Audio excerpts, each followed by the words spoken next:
یا war of cities کے نام سے یاد کرتی ہے. یعنی ایک طرف تہران تھا، ایک طرف بغداد تھا اور بمباری چل رہی تھی.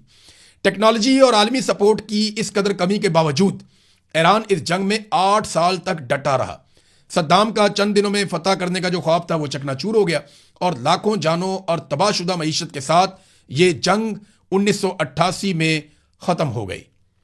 اس تلخ تجربے نے، یہ جو جنگ کا ہوا، ایرانی قیادت کو ایک حتمی سبق سکھا دیا کہ مصیبت میں دنیا میں تمہارا کوئی دوست نہیں ہوتا، تمہیں اپنا دفاع خود کرنا ہوگا. آج جو آپ ایران کا خطرناک میزائل پروگرام دیکھ رہے ہیں یا پاسداران انقلاب دیکھ رہے ہیں، یہ کوئی شوق سے نہیں بنایا گیا، بلکہ اسی جنگ کا پیدا کردہ دفاعی حصار ہے. امریکہ نے ایران پر تاریخ کی سخت ترین پابندیاں لگائیں تاکہ اس کی معیشت تباہ ہو جائے اور عوام سڑکوں پہ آ جائیں. کینسر کی دوائیاں تک روک دی گئیں، لیکن ایران نے گھٹنے ٹیکنے کی بجائے اپنی ایک مزاحمتی معیشت اور خود انحصاری کا ایک ماڈل بنا لیا. جب انہیں دنیا سے کچھ نہیں ملا تو انہوں نے خود اپنے ڈرونز بنانے شروع کر دیے، اپنے سیٹلائٹ خلا میں بھیجے، اور آج ایران نینو ٹیکنالوجی اور سٹیم سیل ریسرچ میں دنیا کے صف اول کے ممالک میں سے ایک ہے. مغرب الزام لگاتا ہے کہ ایران حزب اللہ، حماس اور حوثیوں کو سپورٹ کر کے خطے میں مداخلت کر رہا ہے، لیکن ذرا نقشے پر آپ نظر دوڑائیں. افغانستان، عراق اور ہر جگہ پہ آس پاس امریکہ موجود ہے. خلیج فارس میں امریکی بحری بیڑے کھڑے ہیں اور ترکی میں نیٹو کا بہت بڑا ساز و سامان ہے، وہاں پہ بیسز بنی ہوئی ہیں. ایران چاروں طرف سے دشمن کے اڈوں میں گھرا ہوا ہے. ابھی افغانستان سے تو تھوڑا عرصہ پہلے امریکہ نکلا، وہ واپس بھی آنا چاہتا ہے. تو جنرل قاسم سلیمانی کا ایک نظریہ تھا اور بڑا واضح تھا.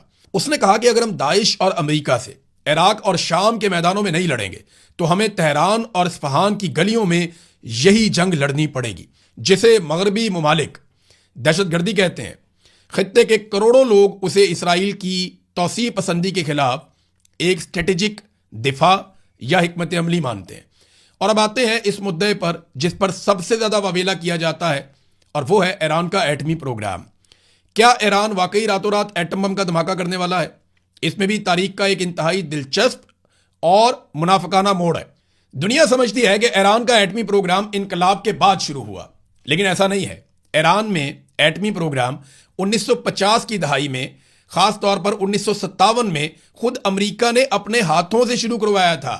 جی ہاں، امریکہ نے کروایا تھا، اور اس وقت اس کو نام دیا گیا تھا ایٹم فار پیس. اور شاہ ایران کی اس وقت حکومت تھی، وہ امریکن کو بہت پسند تھے، تو ایران کو ایٹمی ری ایکٹر، ٹیکنالوجی اور یورینیم یہ فراہم کیا گیا تھا. تب یہ پروگرام بالکل حلال تھا، جائز تھا، اور اس پر کوئی خطرے کی گھنٹی بھی نہیں بجتی تھی، کیونکہ شاہ ایران ان کا اپنا فرما بردار دوست تھا، ان کا اپنا وفادار تھا. لیکن جب 1979 کا انقلاب آیا اور ایران ایک خود مختار ملک بن گیا تو اچانک مغربی دنیا کو شک ہونے لگا کہ ایران بجلی نہیں بلکہ ایٹم بم بنا رہا ہے. حالانکہ ایران کے سپریم لیڈر آیت اللہ علی خامنئی نے باقاعدہ شرعی طور پر ایک فتویٰ جاری کیا تھا کہ ایٹمی ہتھیار، کیمیائی اور بایولوجیکل ہتھیار بنانا اور استعمال کرنا اسلام میں حرام ہے، کیونکہ یہ معصوم انسانوں کا قتل عام کرتے ہیں. 2015 میں ایک طویل سفارتی عمل کے بعد ایران اور عالمی طاقتوں کے درمیان ایک تاریخی معاہدہ ہوا جسے JCPOA کہتے ہیں. براک اوباما نے اس میں بڑا امپورٹنٹ رول پلے کیا تھا. ایران نے دنیا کے سامنے اپنا پروگرام انتہائی محدود کر دیا اور سخت ترین عالمی نگرانی قبول کر دی. ایران نے اپنا نگرانی کا وعدہ پورا کیا، لیکن پھر 2018 میں ڈونلڈ ٹرمپ آیا اور اس نے یہ بغیر کسی ثبوت کے یک طرفہ طور پر اس بین الاقوامی معاہدے کو پھاڑ کر کوڑے دان میں پھینک دیا اور ایران پر دوبارہ سخت پابندیاں لگا دی گئیں. آج اگر ایران دوبارہ یورینیم افزودگی کر رہا ہے تو اس کا 100% ذمہ دار امریکہ ہے، جس نے ایک معاہدہ توڑا. آج ایران کا موقف یہ ہے کہ ہم بم نہیں بنانا چاہتے، لیکن ہم ایٹمی طاقت بننے کی پوری صلاحیت حاصل کرنا چاہتے ہیں تاکہ ہمارے لیے ایک عالمی انشورنس کا کام کرے. کیونکہ تاریخ گواہ ہے کہ اس جنگل کے قانون والی دنیا میں کمزور کو جینے کا حق نہیں دیا جاتا. جس کے پاس طاقت نہیں ہوتی اسے لیبیا اور عراق کی طرح تباہ کر دیا جاتا ہے. ایران اس وقت یورینیم افزودگی کے 60% لیول تک پہنچ چکا ہے. سائنس کے مطابق 60% سے 90% تک جانا محض چند دنوں یا ہفتوں کا کھیل ہے. یعنی ایران اس وقت ایک تھریش ہولڈ نیوکلیئر سٹیٹ بن چکا ہے. لیکن اگر بات کریں ایران کے میزائل ٹیکنالوجی کی تو وہ اب صرف اسکڈ میزائلوں تک محدود نہیں رہا. آج ایران کے پاس ڈرونز اور بیلسٹک میزائلوں کا مشرق وسطیٰ کا سب سے بڑا ذخیرہ موجود ہے. ان کے شاہد 136 ڈرون نے عالمی جنگی حکمت عملیوں کو بدل کر رکھ دیا ہے، لیکن سب سے بڑا اور ڈراؤنا خواب جو ہے وہ حال ہی میں اس نے دنیا کو دکھایا، اور وہ ان کے ہائپر سونک میزائلز ہیں، یعنی فتح 1، فتح 2۔ یہ میزائل بہت ڈینجرس ہیں، یہ ٹھوس ایندھن سے اڑتے ہیں اور بہت خطرناک میزائل ہیں، 1500 کلومیٹر تک مار سکتے ہیں، اور ایران نے زیر زمین پہاڑوں کے اندر بہت میلوں لمبے میزائل سٹیز بنا لی ہیں، جہاں پہ کوئی اور بم نہیں جا سکتا، ان کو تباہ نہیں کیا جا سکتا، اور جہاں سے بٹن دبا کر سینکڑوں میزائل ایران ایک ساتھ فائر کر سکتا ہے۔ یہ وہ طاقت ہے جس نے آج امریکہ اور اسرائیل کو براہ راست ایران پر حملہ کرنے سے روکا ہوا ہے۔ ایران کی 6000 سالہ کہانی، اس کا نفسیاتی ڈھانچہ اور ان کا طرز عمل ہمیں ایک بات سکھاتا ہے کہ سپر پاور چاہے کتنی ہی ظالم اور طاقتور کیوں نہ ہو جائیں، وہ قوم کو ہرگز شکست نہیں دے سکتی، اور اس قوم کو تو بالکل نہیں جو اپنی مٹی، اپنے کلچر اور اپنی عزت کا سودا کرنے سے موت کو ترجیح دیتی ہو۔ سکندر اعظم آیا، چلا گیا، رومی آئے، ہار گئے، منگول آئے اور ان کی تہذیب میں کہیں گم ہو گئے، اور برطانوی راج اپنے تکبر سمیت مٹ گیا، لیکن یہ خطہ، یہ ایران آج بھی سینہ تان کر وہیں کھڑا ہے۔ ایران کی تاریخ بادشاہوں، جنگوں یا سیاست کی کہانی نہیں ہے، بلکہ یہ مزاحمت، صبر اور بقا کی داستان ہے۔ وقت کے ہر موڑ پر دنیا نے اسے بدلنے کی کوشش کی، لیکن ایران ہمیشہ اپنی شرائط پر کھڑا رہا۔ شاید اسی لیے آج بھی مشرق وسطیٰ کی سیاست ہو، عالمی طاقتوں کی کشمکش ہو یا تہذیبوں کی بحث ہو، ایران کا نام ہر جگہ نمایاں دکھائی دیتا ہے۔ ایران کی کہانی چند حاکموں اور سپہ سالاروں کی محتاج نہیں ہے، بلکہ یہ کہانی ایک ایسی قوم کی ہے جس کے پاس دنیا کا سب سے پرانا قدیم ملک ہے اور سب سے پرانی تہذیب ہے، جس کی حفاظت ان کی گھٹی میں ہے۔ یاد رکھیے گا، کچھ قومیں صرف زمین کے نقشے پر موجود نہیں ہوتی، وہ تاریخ کے صفحات پر اپنا وجود ہمیشہ کے لیے لکھ دیتی ہیں۔ یہ سفر اس بات کا ثبوت ہے کہ وقت کے فرعونوں کا غرور آخر کار ڈوب جاتا ہے، لیکن مزاحمت ہمیشہ زندہ رہتی ہے۔ میرا خیال ہے کہ اب مغرب اور دنیا کو ایران کو فتح کرنے یا مٹانے کے خواب چھوڑ دینے چاہیے، اور انہیں ایک حقیقت کے طور پر تسلیم کرنا سیکھنا ہوگا، کیونکہ یہ وہ قوم ہے جس نے ثابت کیا اپنی تاریخ میں کہ یہ سر کٹاتی ہے لیکن جھکاتی نہیں ہے۔ اب تک کے لیے اتنا ہی، اپنا خیال رکھیے گا، اپنے اس چینل کا بھی۔ اللہ حافظ۔